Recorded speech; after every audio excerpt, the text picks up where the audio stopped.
नमस्कार मेरे प्यारे साथियों, स्वागत है आप सभी का आपका अपना यूट्यूब चैनल जीटीएम क्लासेस में। दोस्तों, आज के इस वीडियो में हम क्लास 10th के लिए साइंस का इम्पॉर्टेंट ऑब्जेक्टिव क्वेश्चन लेकर आए हैं। ठीक है, इस वीडियो के माध्यम से आपको 20 ऑब्जेक्टिव क्वेश्चन बताएंगे जो आपके फाइनल बोर्ड परीक्षा के लिए काफ़ी शानदार प्रश्न है। ठीक है, इसलिए 1 से लेकर 20 तक पूरी कॉन्सेंट्रेशन के साथ इस वीडियो में बने रहिएगा। आपका परीक्षा में 20 में से बहुत सारे प्रश्न होंगे सेम टू सेम देखने को मिलेंगे। ठीक है, इसलिए वीडियो में अंत तक कॉन्सेंट्रेशन के साथ बने रहिएगा।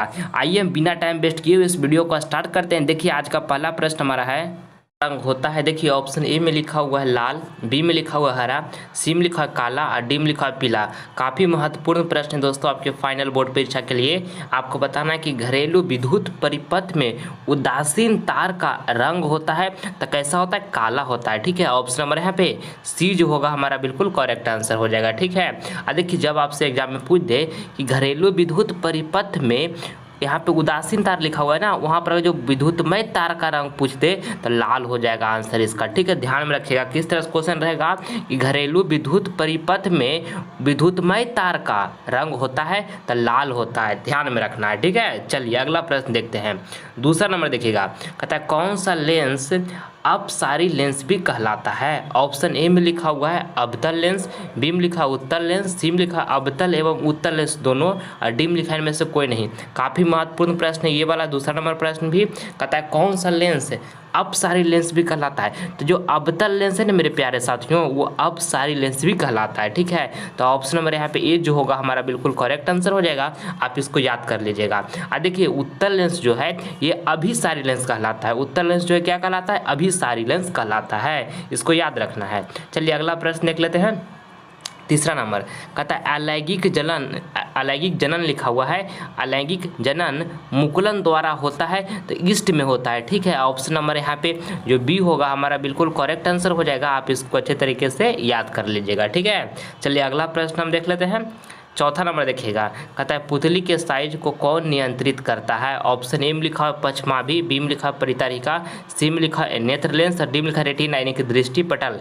तो आपको बताना है ये चौथा नंबर प्रश्न में कि पुतली के साइज को कौन नियंत्रित करता है? तो परितारिका करता है। ठीक है, ऑप्शन नंबर यहाँ पे बी जो होगा हमारा बिल्कुल करेक्ट आंसर हो गया। ठीक है, चलिए अगला प्रश्न हम देखते हैं। पाँचवा नंबर देखिएगा, कहता है प्रतिरोध का एसआई मात्रक क्या होता है? ऑप्शन ए में लिखा हुआ है जूल, बी में लिखा हुआ ओम, सी में लिखा है वोल्ट और डी में लिखा है इनमें से कोई नहीं। आपको बताना है दोस्तों ये प्रश्न में कि प्रतिरोध का एसआई मात्रक क्या होता है? तो ओम होता है। ठीक है, ऑप्शन नंबर यहाँ पे बी जो होगा हमारा बिल्कुल करेक्ट आंसर हो जाएगा। आप इसको याद कर लीजिए अच्छा तरीके से। देखिए, कार्य का एसआई मात्रक जूल होता है, ये आपको ध्यान में रखना है। ठीक है, देखिए विभवांतर का एसआई मात्रक वोल्ट होता है, ये भी साथ में याद रखिएगा। काफ़ी महत्वपूर्ण प्रश्न है। चलिए अगला प्रश्न हम देखते हैं। छठा नंबर, मेरे प्यारे साथियों, आप अभी तक अगर जो आप सभी विद्यार्थी ने जीटीएम क्लासेस परिवार से नहीं जुड़े हैं तो चैनल को सब्सक्राइब करके जीटीएम क्लासेस परिवार से जुड़ जाइए। आप सभी के लिए मैं काफ़ी शानदार तैयारी करवाऊंगा। ठीक है, इसलिए पूरी कंसंट्रेशन के साथ इस वीडियो में शुरू से लेकर अंत तक बने रहिएगा। 20 काफ़ी महत्वपूर्ण प्रश्न आपको हम बता रहे हैं, तो 1 से लेकर 20 तक सभी प्रश्न को पूरी कंसंट्रेशन के साथ देखिएगा। ठीक है, एक भी प्रश्न इस वीडियो का स्किप नहीं कीजिएगा। आपके बोर्ड एग्जाम के लिए काफ़ी महत्वपूर्ण प्रश्न है। ठीक है, और चैनल को फटाफट सारे विद्यार्थी सब्सक्राइब कर लीजिए। आपका एक सब्सक्राइबर मेरे प्यारे साथियों मुझे मोटिवेट करता है नेक्स्ट वीडियो बनाने के लिए। ठीक है, इसलिए अगर तो अभी तक चैनल को सब्सक्राइब नहीं किए हैं तो रेड बटन दबाइए और चैनल को सब्सक्राइब कीजिए। ठीक है, चलिए देखिएगा। छठा नंबर प्रश्न कहता है कि क्लोरोफिल वर्णक का रंग होता है। ऑप्शन ए में लिखा हुआ हरा, बी में लिखा हुआ नीला, सी में लिखा हुआ लाल और डी में लिखा है सफ़ेद। तो आपको बताना है ये प्रश्न में कि क्लोरोफिल वर्णक का रंग होता है तो हरा होता है। ठीक है, ऑप्शन नंबर यहाँ पे ए जो होगा हमारा बिल्कुल करेक्ट आंसर हो जाएगा। आप इसको अच्छे तरीके से याद कर लीजिए। ठीक है, चलिए अगला प्रश्न हम देख लेते हैं। सातवां नंबर देखिएगा, कहता है दंत विशेषज्ञ किस दर्पण का उपयोग मरीजों का दांतों का बड़ा प्रतिबिंब देखने के लिए करता है? अति महत्वपूर्ण प्रश्न है। ऑप्शन ए में लिखा है समतल दर्पण, बी में लिखा है अवतल दर्पण, देखिए सी में लिखा है उत्तल दर्पण, डी में लिखा है इनमें सभी। आपको बताना है ये प्रश्न में कि दंत विशेषज्ञ किस दर्पण का उपयोग मरीजों का दांतों का बड़ा प्रतिबिंब देखने के लिए करता है? तो अवतल दर्पण का प्रयोग करता है। ठीक है, ऑप्शन नंबर यहाँ पे जो बी होगा हमारा बिल्कुल करेक्ट आंसर हो जाएगा। आप इसको याद कर लीजिए अच्छे तरीके से। देखिए हजामत बनाने के लिए जो प्रयोग किया जाता है वो अवतल दर्पण का प्रयोग किया जाता है। ये भी आपको साथ में ध्यान में रखना है कि अवतल दर्पण का प्रयोग जो हजामत बनाने के लिए भी किया जाता है। ठीक है, अब देखिए उत्तल दर्पण जो है ना, मोटर कार के चालक के सामने जो दर्पण लगा हुआ होता है ना बाबू, उत्तल दर्पण होता है। ठीक है, ये भी आपको ध्यान में रखना है। चलिए अगला प्रश्न हम देख लेते हैं।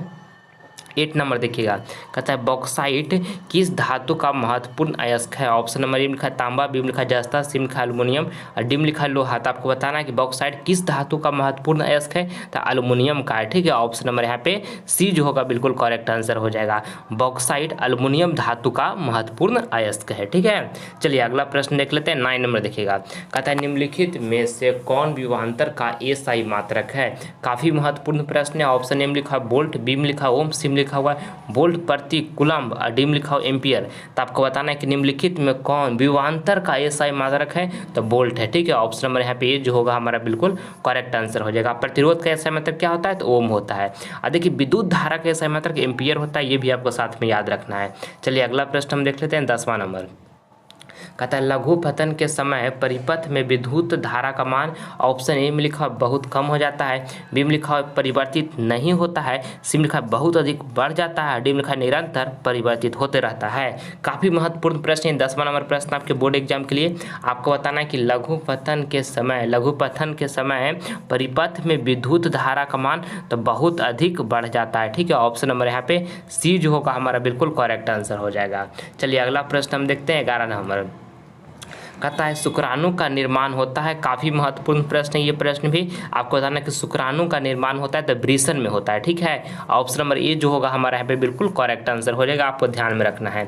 चलिए अगला प्रश्न हम देखते हैं। 12 नंबर देखिएगा, कहता है कोई विलयन नीले लिटमस पत्र को लाल कर देता है तो इसका पेज संभवतः होगा। काफ़ी महत्वपूर्ण प्रश्न है, इसको आप ध्यान से समझ लीजिएगा। काफ़ी शानदार प्रश्न है ये आपके बोर्ड एग्जाम के लिए। देखिए क्या करा कि कोई विलयन नीले लिटमस पत्र को लाल कर देता है तो इसका पेज संभवतः होगा। तो ध्यान दीजिएगा मेरे प्यारे बाबू कि जब कोई विलयन नीले लिटमस पत्र को लाल कर देता है ना तो अम्ल हो जाता है। ठीक है, और अम्ल का जो पीएच संभवतः मान होता है वो कितना होता है? 7 से कम होता है। तो देखिए चारों ऑप्शन में 7 से कम कौन है? तो ऑप्शन ए में लिखा हुआ 5 जो है 7 से कम है ना, तो हमारा ऑप्शन नंबर ए यहाँ पर 5 जो होगा हमारा बिल्कुल करेक्ट आंसर हो गया, यानी कि ऑप्शन नंबर ए।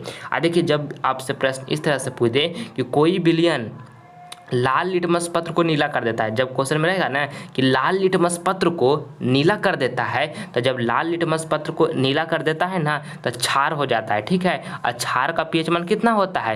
7 से अधिक होता है। तो ये भी आपको ध्यान में रखना है। और उदासीन विलयन का पीएच मान कितना होता है? तो उदासीन विलयन का जो पीएच मान होता है वो 7 का बराबर होता है। ये भी ध्यान में रखना है। इससे हमेशा आपका बोर्ड एग्जाम में एक न एक क्वेश्चन प्रत्येक साल रहता है, इसलिए आपको इसको अच्छे तरीके से याद कर लीजिएगा। आपका बोर्ड एग्जाम में 1 नंबर पक्का हो जाएगा। ठीक है, चलिए देखिएगा। 13 नंबर प्रश्न कहता है कि निम्न में से कौन सा दर्पण लेंस बनाने के लिए प्रयुक्त नहीं किया जाता है? ऑप्शन ए में लिखा हो जल, बी में लिखा हो कांच, देखिए सी में लिखा प्लास्टिक, डी में लिखा मिट्टी। तो आपको बताना है क्या है प्रश्न में कि निम्न में से कौन सा पदार्थ जो लेंस बनाने के लिए प्रयुक्त नहीं किया जा सकता है? तो मिट्टी जो है ना बाबू ये लेंस बनाने के लिए प्रयुक्त नहीं किया जा सकता है। ऑप्शन नंबर यहाँ पे डी जो होगा हमारा बिल्कुल सही आंसर हो जाएगा। ठीक है, चलिए अगला प्रश्न हम देखते हैं।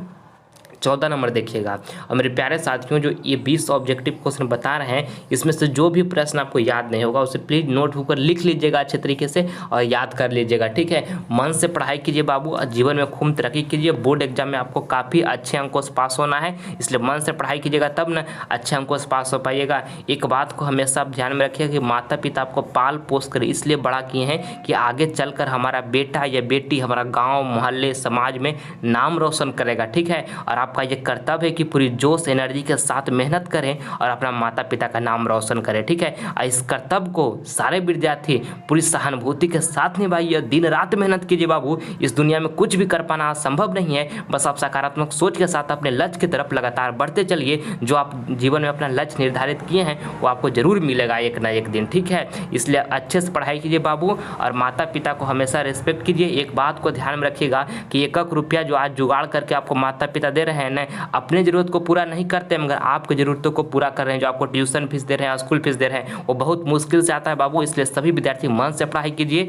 माता पिता का जो 1-1 रुपया आपको दे रहे हैं उसको आप वसूल कीजिए, ठीक है। अच्छे से पढ़िए ताकि आपका माता पिता का आप पर गर्व महसूस हो कि हमारा बेटा या बेटी हमारा नाम रोशन किया। इनके लिए हम अच्छे तरीके से मेहनत करके जो पैसा जुगाड़ करके देते थे वो हमारा सफल हो गया, ठीक है। इसलिए सभी विद्यार्थी मन से पढ़ाई कीजिए और खूब जीवन में तरक्की कीजिए, ठीक है। आपके साथ हम बने रहेंगे बाबू, आप हमारे साथ कंटिन्यू बने रहिएगा।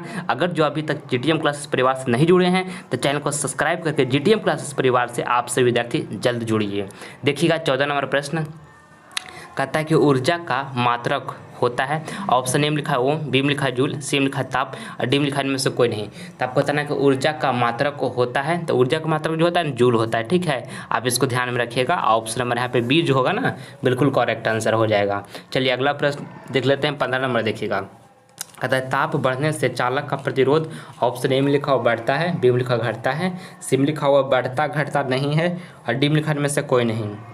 तो आपको बताना है कि ताप बढ़ने से चालक का प्रतिरोध तो बढ़ता है बाबू, ठीक है। इसको आपको ध्यान में रखना है। ऑप्शन नंबर यहाँ पे ए जो होगा हमारा बिल्कुल करेक्ट आंसर हो जाएगा, ठीक है। अच्छे से इसको आप याद कर लीजिएगा। चलिए अगला प्रश्न हम देखते हैं। 16 नंबर देखिएगा कि प्रकाश में साबुन का बुलबुला रंगीन प्रतीत होता है। ऑप्शन ए में लिखा है ध्रुवन, बी में लिखा है चित्राभ, सी में लिखा है अपवर्तन और डी में लिखा है प्रकाश के व्यतिकरण से। तो आपको बताना है इस 16 नंबर प्रश्न में कि प्रकाश में साबुन का बुलबुला रंगीन प्रतीत होता है तब प्रकाश के व्यतिकरण से होता है, ठीक है। ऑप्शन नंबर यहाँ पे डी जो होगा हमारा बिल्कुल करेक्ट आंसर हो जाएगा, ठीक है। चलिए अगला प्रश्न हम देख लेते हैं। 17 नंबर देखिएगा। कहता है सूर्योदय और सूर्यास्त के समय सूर्य का जो रंग है लाल होने का कारण है। ऑप्शन ए में लिखा परावर्तन, बी में लिखा अपवर्तन, सी में लिखा परिकिरण और डी में लिखा इनमें से कोई नहीं। तो आपको ये 17 नंबर प्रश्न बताना है कि सूर्योदय और सूर्यास्त के समय सूर्य का रंग लाल होने का कारण है। तो दोस्तों परिकिरण उसका कारण है, ठीक है। ऑप्शन नंबर यहाँ पे जो सी होगा ना बिल्कुल करेक्ट आंसर हो जाएगा। आप इसको याद कर लीजिएगा अच्छे तरीके से, ठीक है। चलिए अगला प्रश्न हम देख लेते हैं। 18 नंबर देखिएगा। कहता है काफ़ी महत्वपूर्ण प्रश्न दोस्तों ये 18 नंबर प्रश्न, ठीक है। वेरी इंपॉर्टेंट प्रश्न आपके बोर्ड एग्जाम के लिए। आपको बताना है कि सर्च लाइट का प्रवर्तक सतह होता है। ऑप्शन में लिखा है अवतल दर्पण, बी में लिखा है उत्तल दर्पण, सी में लिखा है समतल दर्पण और डी में लिखा इनमें से कोई नहीं। आपको क्या बताना है कि सर्च लाइट का प्रवर्तक सतह होता है तो अवतल दर्पण होता है, ठीक है। ऑप्शन नंबर यहाँ पे ए जो होगा हमारा बिल्कुल करेक्ट आंसर हो जाएगा, ठीक है। चलिए अगला प्रश्न हम देखते हैं। देखिएगा अगला प्रश्न यहाँ पे 19 नंबर कहता है क्लोरोमीथेन का सूत्र होता है। काफ़ी महत्वपूर्ण प्रश्न है ये 19 नंबर प्रश्न आपके बोर्ड एग्जाम के लिए। आपको बताना है कि क्लोरोमीथेन का सूत्र होता है तो क्या होता है CH3Cl होता है, ठीक है। CH3Cl होता है। ऑप्शन नंबर बी जो होगा हमारा यहाँ पे बिल्कुल करेक्ट आंसर हो जाएगा। चलिए अगला प्रश्न हम देखते हैं। 20 नंबर देखिएगा। कहता है कि विद्युत धारा उत्पन्न करने की युक्ति को कहते हैं। काफ़ी महत्वपूर्ण प्रश्न है। ऑप्शन ए में लिखा है जनित्र, बी में लिखा हुआ है गैल्वेनोमीटर और देखिए यहाँ पे सी में लिखा हुआ है इमीटर और डी में लिखा हुआ इनमें से कोई नहीं। तो आपको बताना है कि विद्युत धारा उत्पन्न करने की युक्ति को कहते हैं तो जनित्र कहते हैं, ठीक है। ऑप्शन नंबर यहाँ पे ए जो होगा हमारा बिल्कुल करेक्ट आंसर हो जाएगा। आप इसको अच्छे तरीके से याद कर लीजिएगा, ठीक है। आइए HW का प्रश्न हम देखते हैं। ये प्रश्न जो है हमारा HW का प्रश्न है, इसका जवाब आपको कमेंट बॉक्स में देना है जो आंसर आपको सही लगेगा, ठीक है। देखिए आपको बताना है प्रश्न में कि मनुष्य के शरीर की सबसे बड़ी ग्रंथि है। ऑप्शन ए में लिखा है लीवर, बी में लिखा है अग्नाशय, सी में लिखा है अंडाशय और डी में लिखा है एंड्रीनल। तो जो ऑप्शन आपको सही लगेगा बाबू उसका कमेंट बॉक्स में जवाब आप जरूर दीजिएगा। आप सभी विद्यार्थी का कमेंट का हम रिप्लाई जरूर देंगे, ठीक है। और अगर जो वीडियो से आपको कुछ सीखने को मिला है, पसंद आया है तो इस वीडियो को दिल से आप एक लाइक करें, ठीक है। और ज़्यादा से ज़्यादा इस वीडियो को अपने फ्रेंड के पास भी शेयर करें ताकि इस वीडियो के माध्यम से आपका फ्रेंड भी कुछ नॉलेज ग्रहण कर सके। और अगर जो अभी तक आप सभी विद्यार्थी जीटीएम क्लासेस परिवार से नहीं जुड़े हैं तो चैनल को प्लीज़ बाबू सब्सक्राइब कर लीजिए। आपका एक सब्सक्राइब मुझे मोटिवेट करता है नेक्स्ट वीडियो बनाने के लिए। और सब्सक्राइब करने से आपको फ़ायदा क्या होगा कि जब हम लाइव क्लास लेकर आएंगे तो इसका नोटिफिकेशन जो होगा ना सबसे पहले आपको ही प्राप्त होगा। इसलिए जल्द आप सभी विद्यार्थी जीटीएम क्लासेस परिवार से जुड़ जाइए। आप सभी विद्यार्थी से मिलते हैं अगले वीडियो में। तब तक मन लगाकर पढ़ाई करते रहिएगा और माता पिता का हमेशा अपना रिस्पेक्ट कीजिएगा, ठीक है। जय हिंद, जय भारत।